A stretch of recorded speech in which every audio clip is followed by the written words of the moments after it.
Buenos días, estimado estudiante. Los contenidos que abordaremos en esta clase están relacionados al concepto de fuerza. El objetivo de la clase es comprender el concepto de fuerza y aplicar las propiedades a situaciones cotidianas. En esta presentación hago mención a tres físicos importantes para la evolución del concepto de fuerza: Arquímedes, Hooke y Newton. Como actividad de inicio explicaré el concepto erróneo de fuerza. El común de las personas tiene un concepto equivocado de fuerza. Por ejemplo, alguien puede decir tiene mucha fuerza, o después de una actividad deportiva uno dice ya no tiene fuerza. La fuerza no es una propiedad de los cuerpos, por lo que no se tiene, no se guarda ni se adquiere, sino que es una acción que se ejerce. Y para esto lo explicaré con esta situación.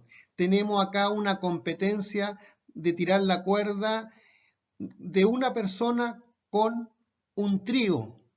Indudablemente es que si preguntamos quién gana, seguramente vamos a optar por estas tres personas porque diremos, ellas suman más fuerza que esta otra persona y seguramente a lo mejor van a ganar. Pero ¿es por eso efectivamente que ellos ganan?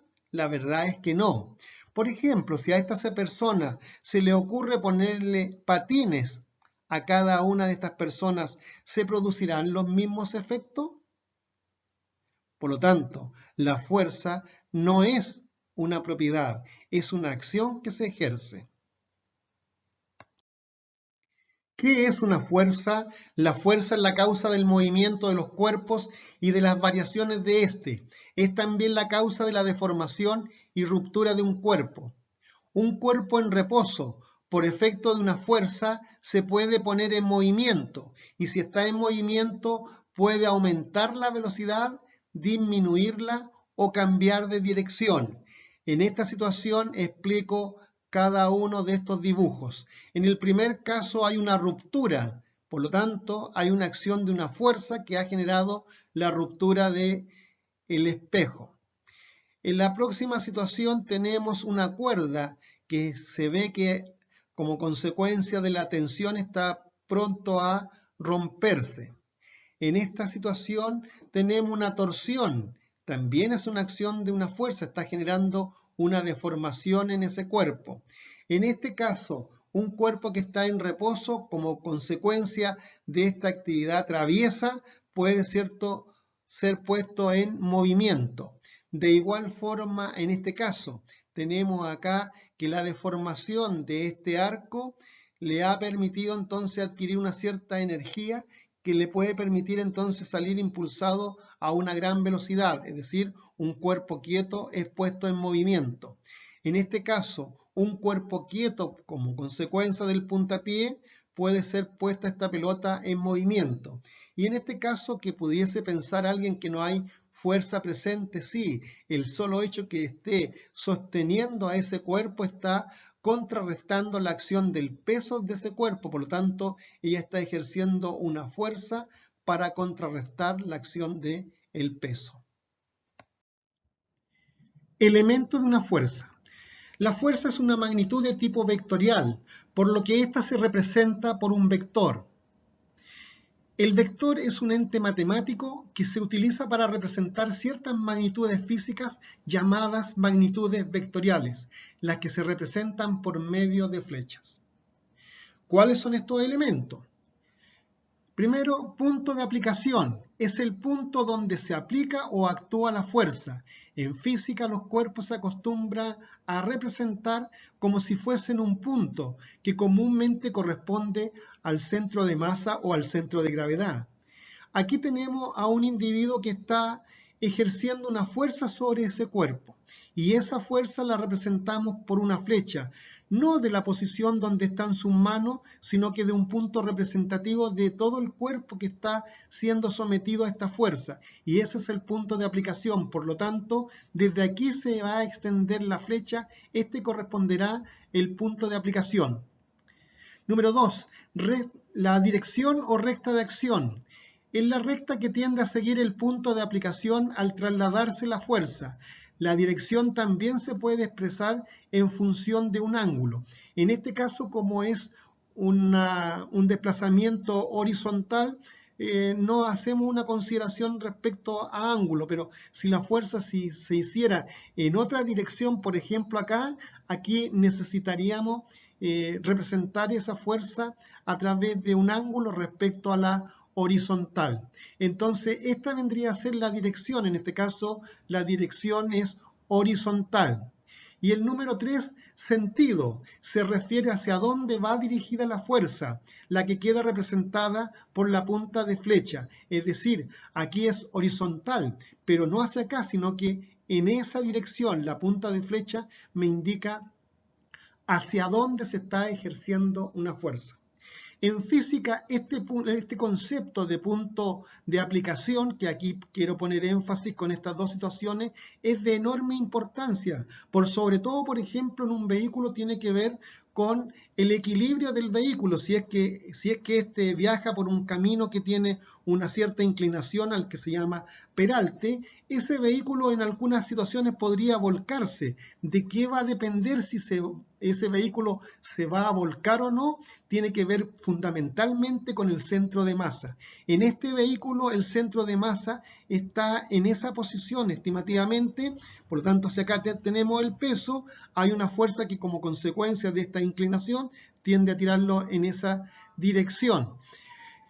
Ahora, este vehículo que su centro de masa está muy cerca del piso es bastante estable.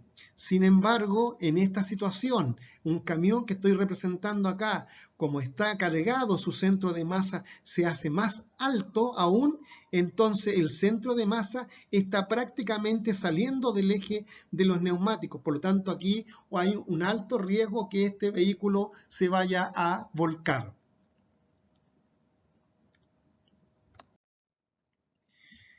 Clasificación de las fuerzas. Desde el punto de vista de la interacción, estas se ejercen por contacto o a distancia.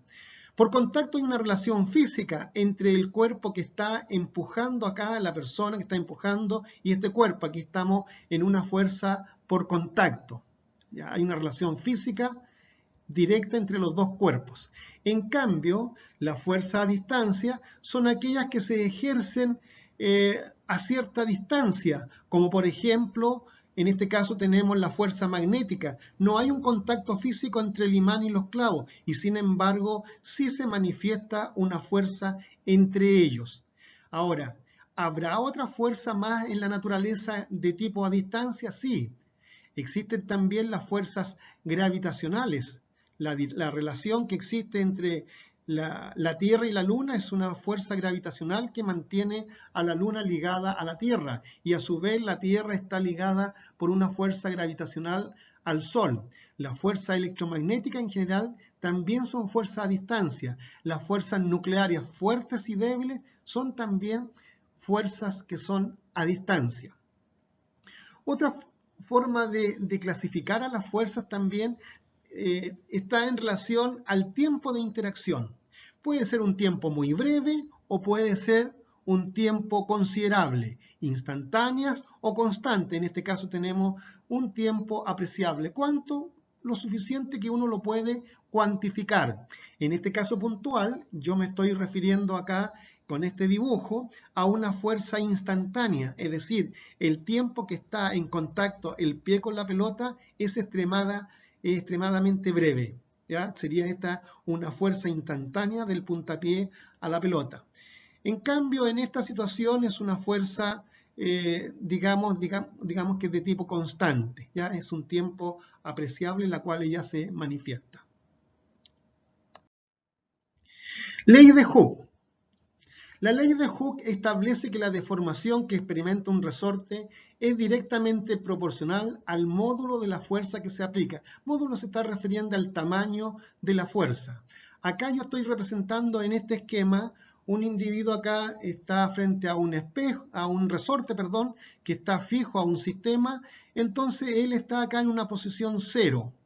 Cuando él empuja está ejerciendo una fuerza de compresión sobre el resorte. En este caso se ha producido ese desplazamiento.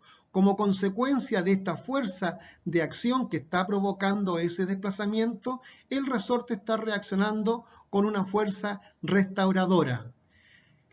La fuerza restauradora con el desplazamiento, si ustedes se dan cuenta, están en oposición. Por esa razón, en esta fórmula aparece ese signo negativo. F es la fuerza que se aplica. Esta se llama delta X, que se refiere a la deformación que se provocó, como la que ocurrió acá, y SK es una constante de proporcionalidad que tiene que ver con las características propias del resorte. Hay resortes que son más duros, hay resortes que son más blandos, y eso matemáticamente debe ser expresado por un número, y ese número está dado en la constante de Hooke. Entonces, fuerza, F es la fuerza, K es la constante del resorte, posición inicial, posición final, la resta de ello nos da la diferencia, que es esa, y otro aspecto importante, que esta ley es válida tanto como para compresión como para expansión. En este caso tenemos una fuerza de compresión. Pero en este caso, por ejemplo, acá tenemos un dinamómetro. Aquí se está produciendo también alguna fuerza que puede ser por expansión o compresión dependiendo de las características propias de la construcción del instrumento. Entonces es válido como para comprimir, tanto como para descomprimir. Y finalmente, en relación a la parte de la ley de Hooke, lo importante es que los resortes, cuando funcionan, digamos, entre comillas, bien, es decir, decimos nosotros tiene un comportamiento hookeano, significa que por cada unidad de fuerza deforma la misma cantidad. Es decir, si yo ejerzo una fuerza, por ejemplo, un valor 20 newton y se deforma 2 centímetros, si yo le aplico una fuerza de 40 newton, tendrá que deformarse otros 2 centímetros más, es decir, su deformación sería 4 centímetros. Ahí sería una relación proporcional, y siempre una relación proporcional va a estar dada por una recta. Pero en este caso, ¿qué es lo que está ocurriendo?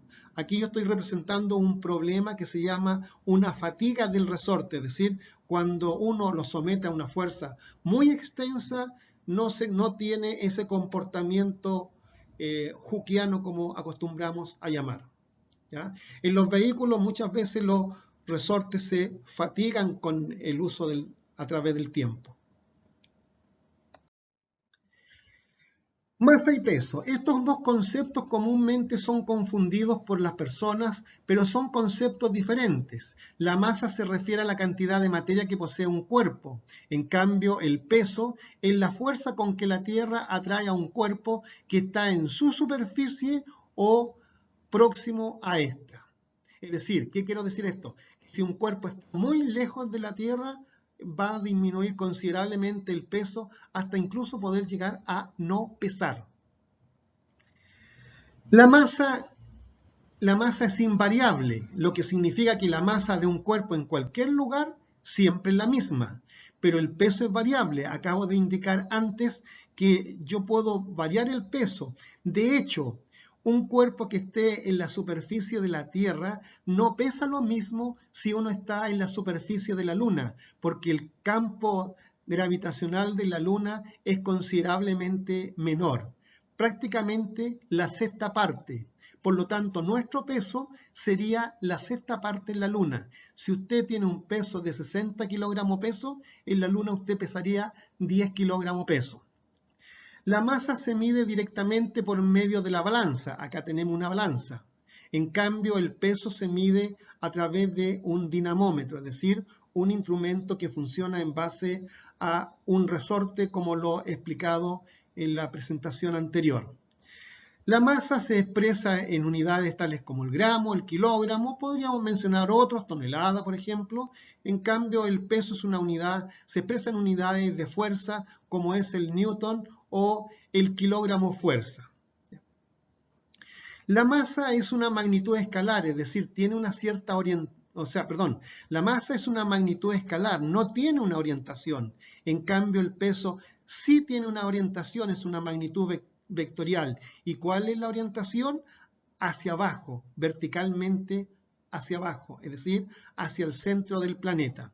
Y matemáticamente la masa queda representada por la razón fuerza dividido por aceleración. En cambio, el peso queda representado como el producto entre la masa por la aceleración de gravedad. En la Tierra esa aceleración de gravedad es aproximadamente 9,8 metros partido por segundo al cuadrado, pero para efectos de cálculo lo vamos a aproximar a 10. Bien, hasta aquí vamos a quedar en esta primera parte del video. A continuación se anexará una segunda parte, un segundo video, donde en la parte final aparecen las preguntas a desarrollar como un trabajo de evaluación suyo. Nos vemos hasta el próximo video.